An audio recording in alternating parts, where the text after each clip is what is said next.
parti pour la transatlantique. Entre 15 et 18 jours, on verra bien.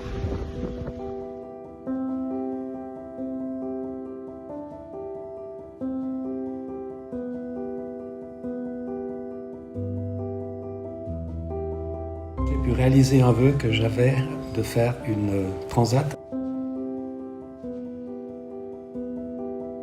Cette décision un peu précipitée ne m'a pas permis de réaliser pleinement ce qui m'attendait.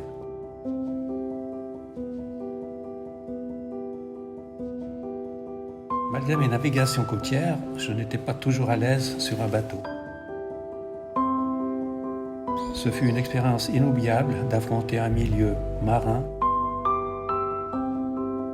une vue à 360 degrés, sans limite pendant 16 jours.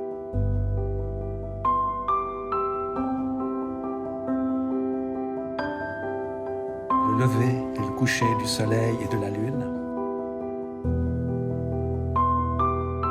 chaque jour différent,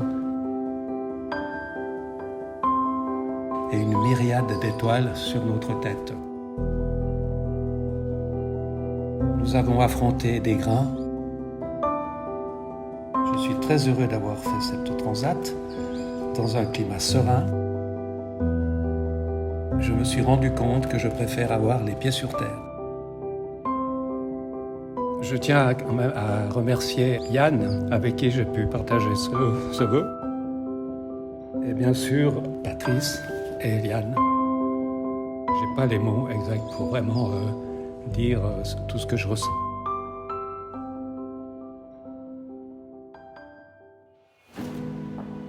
D'abord, où est née cette idée, c'est quelques années en arrière. J'ai fait de la voile sur la Méditerranée. J'ai traversé plusieurs fois entre la France et la Corse. C'est là qu'est né le sentiment d'être au milieu de la mer sans plus voir de terre autour. Et c'est un sentiment assez étrange. Ça peut être terrifiant, ça peut faire peur. Et puis de l'autre côté, il y a une espèce de fierté. Donc ce mélange-là m'a toujours fait admirer les gens qui traversaient l'Atlantique, et je me dis purée, mais comment ils font ces gens-là? J'ai accepté cette traversée, c'est vraiment pour un défi, ressentir quelle émotion je pouvais avoir en traversant, voir qu'est-ce qui se passe là-bas au milieu.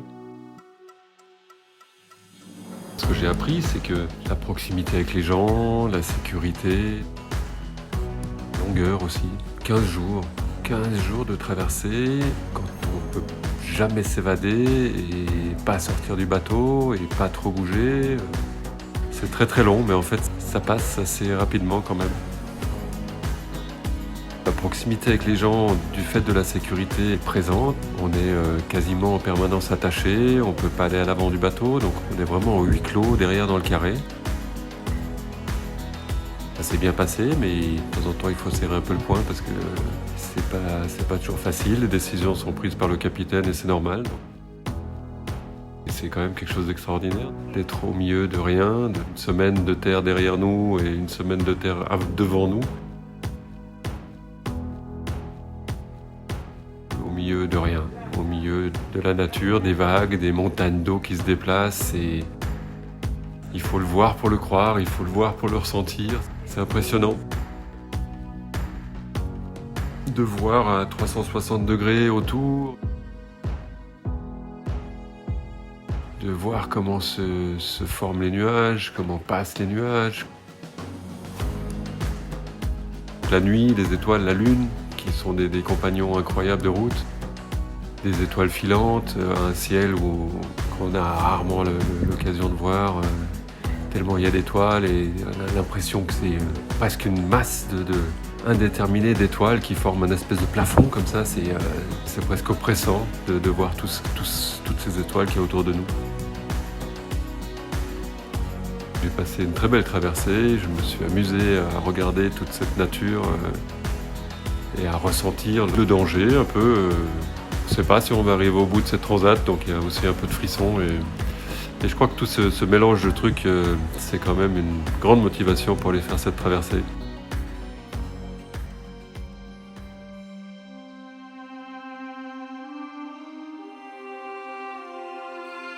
Traverser l'Atlantique à la voile, cela n'a rien d'anodin. Il faut partir sereinement avec un bateau bien préparé.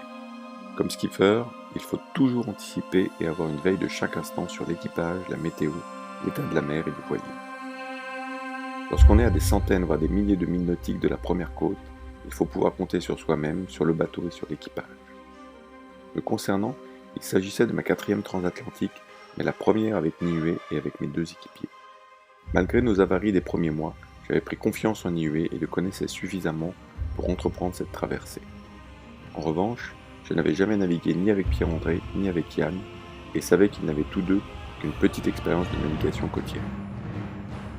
Je me suis donc préparé comme si j'allais faire cette transatlantique en solitaire, mais tout en pouvant solliciter mes équipiers en fonction de leurs aptitudes et compétences pour les manœuvres et l'écart et pour faire face à chaque situation rencontrée.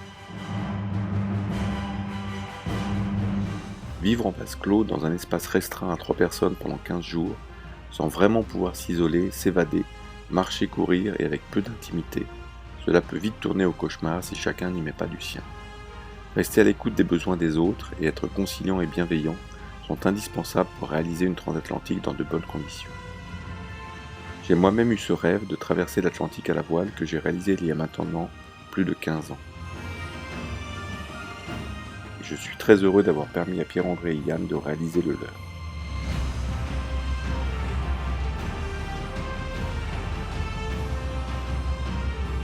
Je les remercie de m'avoir accompagné dans cette aventure et de m'avoir permis de pouvoir poursuivre notre route avec Eliane et les enfants depuis les Antilles. La différence n'empêche pas de vivre ses rêves, ils peuvent être possibles en trouvant un autre chemin.